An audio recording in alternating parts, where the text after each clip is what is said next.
Bom dia, boa tarde, boa noite. Eu sou o professor Luciel de Oliveira, coordenador do MBA em Agronegócios da Facamp, e nós estamos iniciando uma série de entrevistas, de conversas com pessoas importantes da área.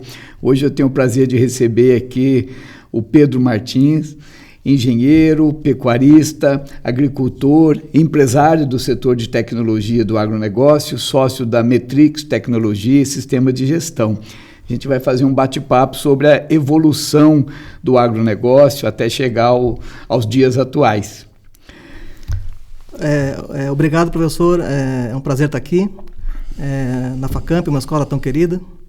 E vamos para o bate-papo aí sobre agronegócio. Perfeito. Pedro, eu queria que você começasse contando para a gente como é que foi o avanço da tecnologia no agronegócio, desde uma perspectiva histórica, né, no século XX, no início do século XX, a Revolução Verde, até o que a gente constata hoje do grande avanço do agronegócio no Brasil. Tenta dar uma resumida nessa história. Sim. Bastante assunto, vamos lá. Antes do século XX, né, basicamente, primeiro vamos decifrar o que é tecnologia do agronegócio, né? O pessoal fala muito tecnologia, mas no agronegócio, o que é tecnologia, né?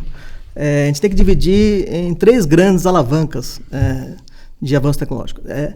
O pacote tecnológico inclui sempre genética, química e mecânica. Essas são as 3 grandes vertentes tecnológicas, né? Então, antes do século XX, não tinha motor a combustão, a mecânica era muito precária. Química, praticamente inexistente. Genética, nem se fala. Então, até o século XX, era a ausência de tecnologia para o agronegócio. A partir do século XX, tudo começa a mudar, né? E começa a mudar,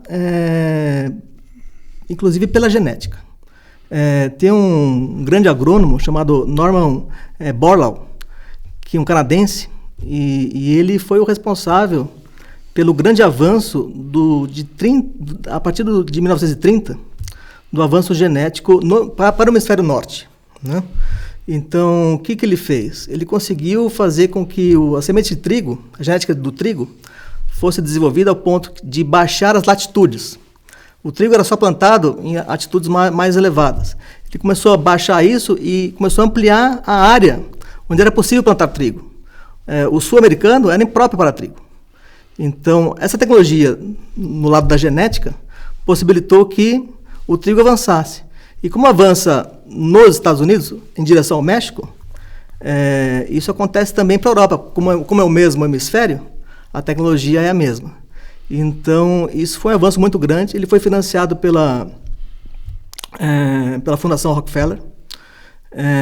E foi tão relevante isso que os Estados Unidos chegaram a ficar apenas autossuficiente em trigo em 1960. A gente vê, é tão recente isso, né? A gente não imagina que até 1960 os Estados Unidos não era suficiente em trigo. É interessante ver como é que isso gerou uma mudança muito grande, no sentido de colocar várias áreas que eram tidas como impróprias para o cultivo, de repente foram valorizadas e começaram a fazer toda a diferença na autossuficiência dos países. Exatamente. Isso foi tão importante, tão relevante, que o Norman chega a ganhar o Prêmio Nobel da Paz em 1970. Né?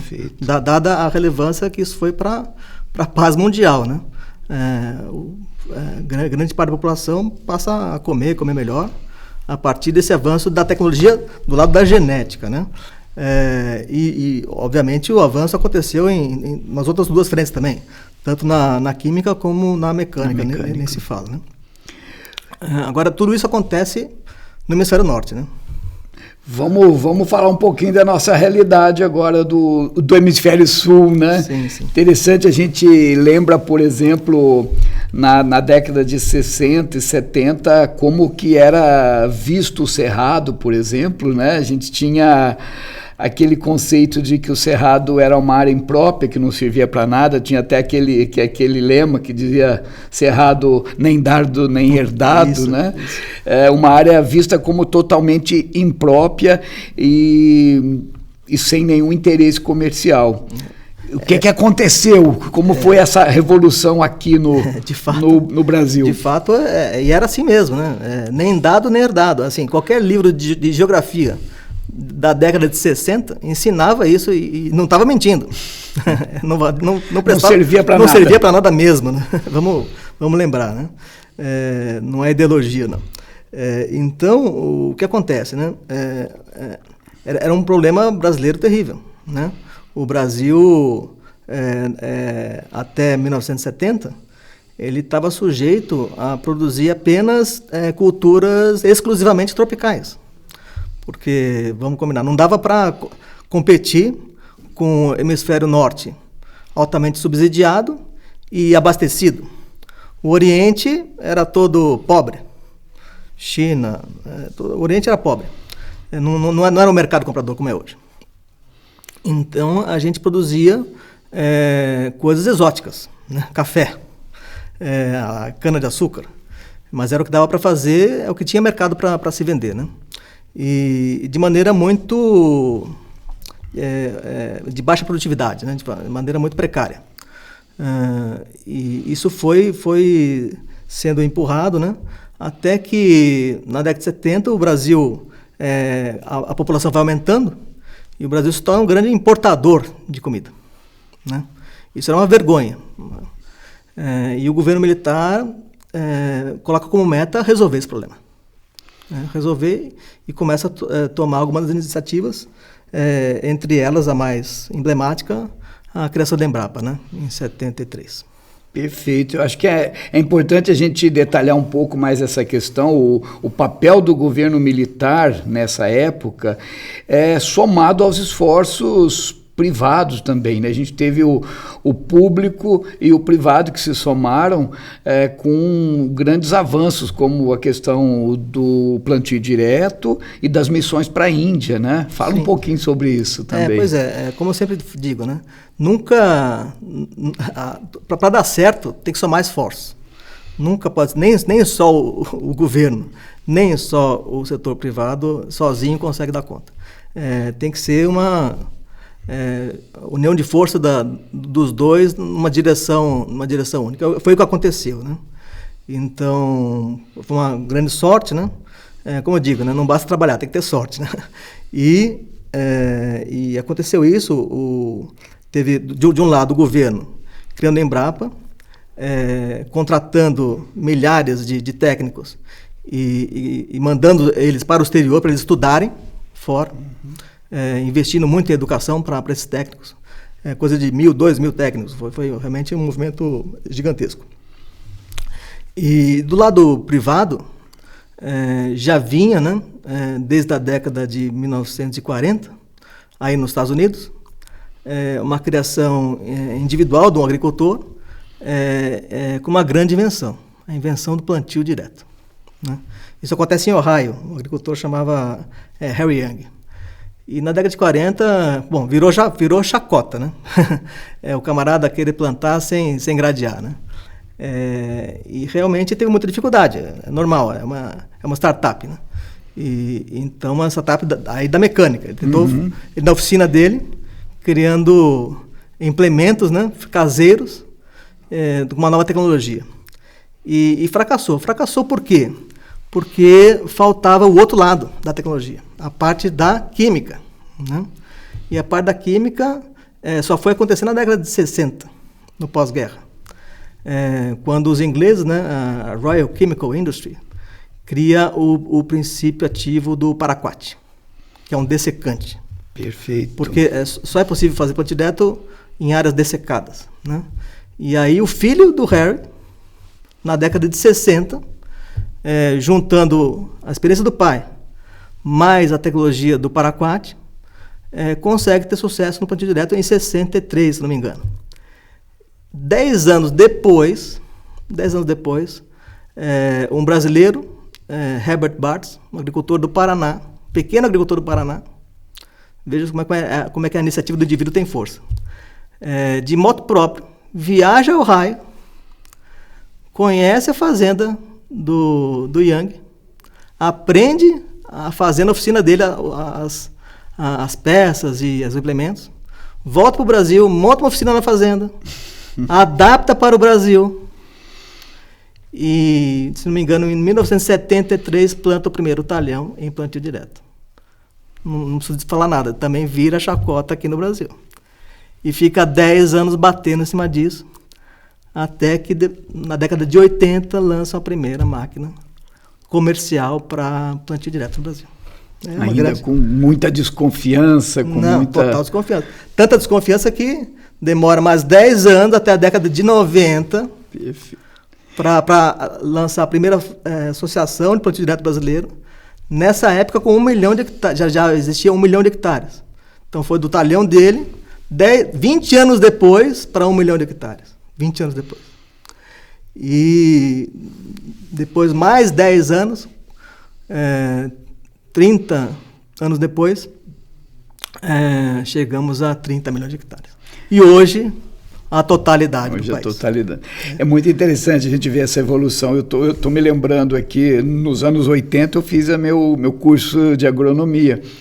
E era apresentado na época o plantio direto como uma tecnologia que prometia muita revolução, mas que era algo ainda muito incerto. Sim. Havia uma desconfiança enorme e muita resistência, como tudo que é novo. E você colocou bem, seria equivalente a uma startup hoje, né? Que vê uma mudança tecnológica muito grande para a época, né? E, lógico, traz muita desconfiança, muito medo, né? Eu vivi o Mato Grosso do Sul na década de 90, e lá vi a migração para o plantio direto. Perfeito. O início da migração, né? Então, bom, outra coisa que você lembrou foram as missões para a Índia, né? Perfeito. Né? Isso aí para a pecuária. Então, também no campo da genética, tecnologia no campo da genética. Da genética. Porque até então o gado não era adaptado para o Brasil, né? Então, aquele pessoal do Triângulo Mineiro, aqueles pecuaristas lá, aquelas famílias, foram para a Índia e trouxeram o zebu, né? Isso também revolucionou a genética do gado aqui. Então, como eu sempre falo, o que é tecnologia? Mecânica, genética e química. Isso trabalhando junto que avança, deu essa soma, né? Que avança muito. Então, inicialmente no hemisfério norte, chamada Revolução Verde, com Norman, até 60. E a partir de 70, no hemisfério sul, que pode chamar de Revolução Tropical, que acontece no Brasil. Perfeito. Eu acho que tem uma outra questão importante para a gente falar também, Pedro, sobre essa questão do timing perfeito que a nossa agricultura se beneficiou, né? Tem uma questão que a gente estava conversando antes, que não basta trabalhar, tem que ter sorte também, né? Fala um pouquinho sobre essa combinação que nos propiciou a esse desenvolvimento que o agro brasileiro chegou hoje. Sim, para entender isso, é muito importante a gente entender como é que funciona uma política de subsídio no mundo, né? Perfeito. Tem dois tipos de subsídio, né? Tem o subsídio do país pobre, a lógica do subsídio do país pobre e a lógica do subsídio do país rico. No país pobre, qual é a lógica? O interesse do governo é baixar os preços para a população ter acesso aos alimentos, né? E como é que baixa preço? Baixa preço aumentando a produção, né? Então, incentiva a produção a partir de várias políticas. Por exemplo, a política de plano safra, que temos aqui. Então, juros subsidiados, esse tipo de coisa. E no passado foi muito mais. Na década de 70, a gente trabalhava com juro negativo para a agricultura. Então, tinha esse avanço muito grande. Nos países ricos, a lógica é oposta, exatamente oposta. A população já é rica, já está alimentada. O que é importante? É importante o agricultor existir. E para ele existir, o governo se preocupa em que ele tenha renda. Então, para ele ter renda, tem que ter preços altos, né? Então, é levantar o preço dos produtos. Baseado em quê? Como é que subsidia isso? Comprando os produtos, né? Então, é exatamente o contrário. Isso foi assim. No Brasil, na década de 70, juros negativos, e nos países ricos, os governos compravam toda a produção, né? Ao passo que isso, quando chega nos anos 80, acontece um impasse, tanto aqui quanto lá. Lá começa a ficar muito caro, até para os governos ricos, comprar toda a produção. Então o governo do país rico tem uma ideia: não vou comprar toda a produção mais, eu vou pagar apenas a diferença a mercado. Então você vai até o mercado e eu garanto a diferença. Então o governo para de carregar aqueles estoques gigantes. E aqui no Brasil, a mesma coisa, o contrário. A gente tem a crise do petróleo, e na década de 80 a gente entra na grande crise macro brasileira, crise da dívida brasileira. E o governo deixa de ter a força econômica para poder subsidiar de maneira tão forte a agricultura. Acaba o juro negativo. Então a gente fica sem financiamento e as trades internacionais ficam sem os estoques que o governo carregava antigamente. Então, qual a grande ideia que as trades têm? Eles olham para o Hemisfério Sul e veem: enquanto eles plantam, nós colhemos. Quando a gente colhe, eles plantam. Olha que legal, vamos fazer um just-in-time global de grãos. Perfeito. E dão início a isso, financiando a nossa safra aqui e tendo sempre grão o tempo todo num just-in-time, sem estoque. Ou com estoque muito ajustadinho. Perfeito. Isso que possibilita? A gente entra na cadeia global de produção. O agronegócio entra. A indústria não consegue, mas o agronegócio vai. Perfeito. E seria interessante a gente comentar um pouco também, Pedro, sobre essa questão da mudança de chave também que houve quando o Brasil começou a exportar mais para a China, né? O que significou a entrada da China como um grande player nesse mercado agro, e como é que a gente alavancou o nosso agronegócio, principalmente vendendo para a China. A gente sabe que a China, até a década de 90, era autossuficiente em grãos, tendo um consumo relativamente pequeno, mas depois teve uma mudança de chave aí, que alavancou o nosso agro e a nossa exportação. Justamente, professor. Como você bem falou, até a década de 90, não existia esse grande mercado, né? Tão pouco tinha a nossa produção. Perfeito. Então estava tudo bem, né? O nosso problema era interno, né? Então era uma vergonha da década de 70. O governo investe, as pessoas investem, e o agricultor brasileiro consegue atender a nossa demanda interna. Isso dá um casamento perfeito, porque a partir da década de 90, o Oriente começa a enriquecer, né? E com o enriquecimento, o que acontece? Mais proteína. As pessoas começam a comer melhor e começam a demandar mais proteína e deixam de ser autossuficientes em grãos, né? Ao passo que a nossa produção começa a avançar e começa a ter superávit de produção aqui. E então, olha que sorte fantástica.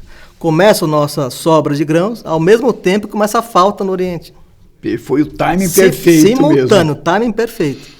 Então, realmente a sorte está do lado do Brasil no agronegócio o tempo todo. Interessante ver, né, que a China optou, né, pela compra de proteínas, a soja principalmente, né? E é muito interessante a gente ver isso, né, porque a soja, afinal de contas, é chinesa, né? Sim, e de repente a gente vê o Brasil exportando soja justamente para a China. Isso é super interessante.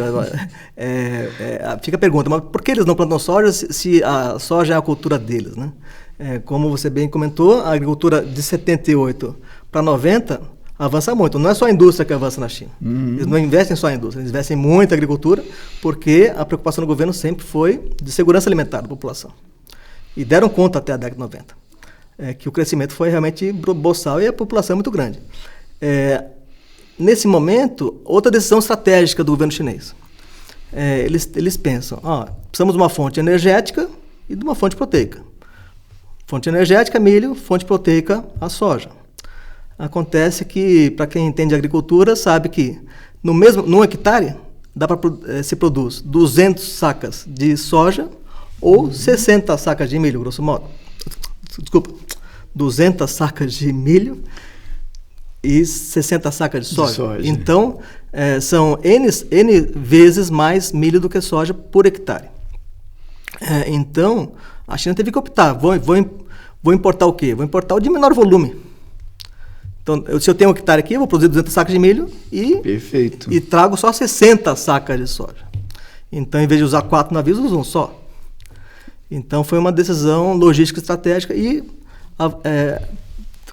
parar de produzir soja lá, ou produzem pouco, e importam a soja em grande quantidade, dos Estados Unidos, do Brasil e da Argentina, das Américas, né?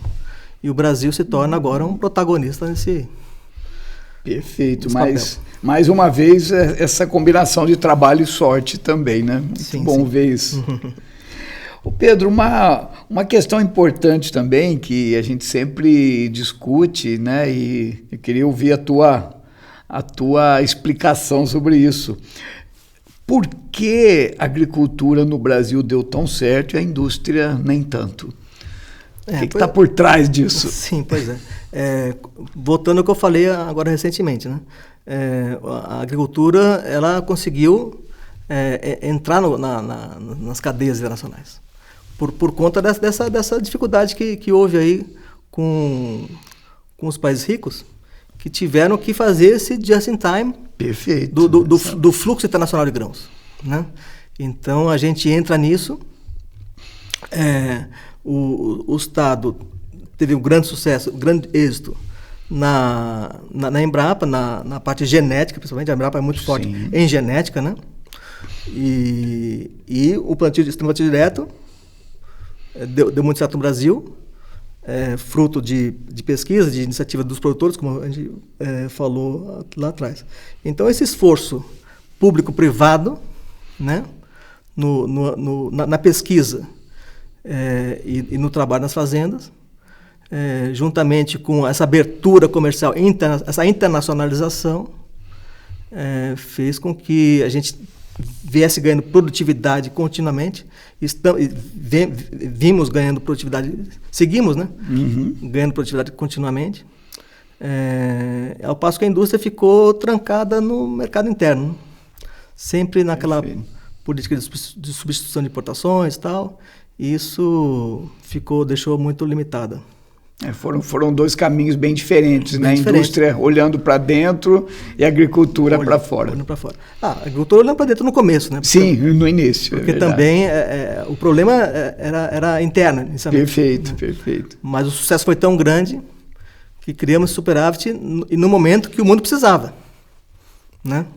E já estávamos conectados, né? Com as 3 internacionais. Perfeito, muito bom. Eu acho que deu, né? Acho que a gente já... Tem mais alguma coisa que ficou de fora aqui que a gente pudesse... Então eu já encerro agradecendo a sua presença. Acho que já foi tudo que a gente tinha falado, né? Já. Acho que a gente pode só bolar um fechamento melhor aqui. Fazer um... poder fechar com o curso, né? Sim, perfeito. Aí eu falo que...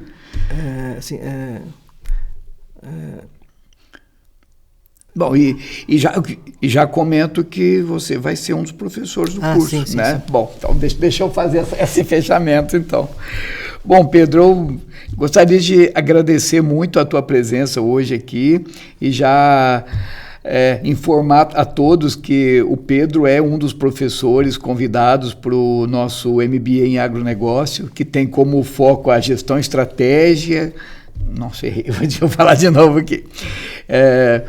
Eu gostaria de falar que o Pedro é um dos convidados para o nosso MBA em agronegócios, que tem como foco gestão estratégica, ESG e transformação digital. O Pedro vai ser um dos primeiros professores fazendo essa abordagem geral, essa visão histórica da evolução do agronegócio. E o nosso curso tem esse objetivo de gestão e liderança, né, de formar líderes capazes de conduzir equipes, processos e estratégias. E a partir dessa visão histórica é muito importante para a gente entender o contexto e o papel de cada um. Muito obrigado, Pedro, e seja bem-vindo ao nosso curso. Eu que agradeço, professor. É um prazer estar aqui com a Facamp.